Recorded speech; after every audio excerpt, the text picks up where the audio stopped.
Spiritual books are good food for the soul. మనం spiritual books చదివినప్పుడు మన సోల్కి ఆహారం అందుతుంది.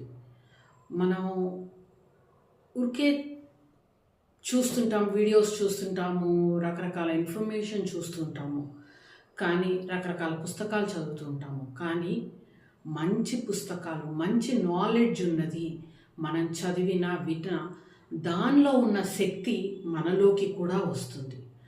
గొప్ప గురువులు లేకపోతే స్పిరిచువల్ నాలెడ్జ్ ఇచ్చే పుస్తకాలలో అది రాసిన వాళ్ళ ఎనర్జీ కూడా ఉంటుంది. సో ఆ ఎనర్జీ కూడా మనలోకి వస్తుంది. అలాగే గొప్ప గురువులు మాట్లాడిన వీడియోస్ చూసినా ఏదైనా వాళ్ళలోంచి ఎనర్జీ వాళ్ళ ద్వారా ట్రాన్స్మిట్ అయ్యి మనలోకి ప్రవహిస్తుంది. అంతే తప్పితే ఏవో పుస్తకాలు ఊరికే పేపరు, ప్రింట్, అక్షరాలు లేకపోతే వర్డ్స్, సౌండ్ అని మాత్రం ఎప్పుడూ అనుకోవద్దు. మన సోల్ని ఫీడ్ చేసే వర్డ్స్, సోల్ని ఫీడ్ చేసే మాటలు, సెంటెన్సెస్ అవన్నీ ఆ పుస్తకాలలో కానీ వాళ్ళు చెప్పే మాటల్లో వినడంలో కానీ ఉంటాయి. So be aware of the energy and take the blessings. Thank you.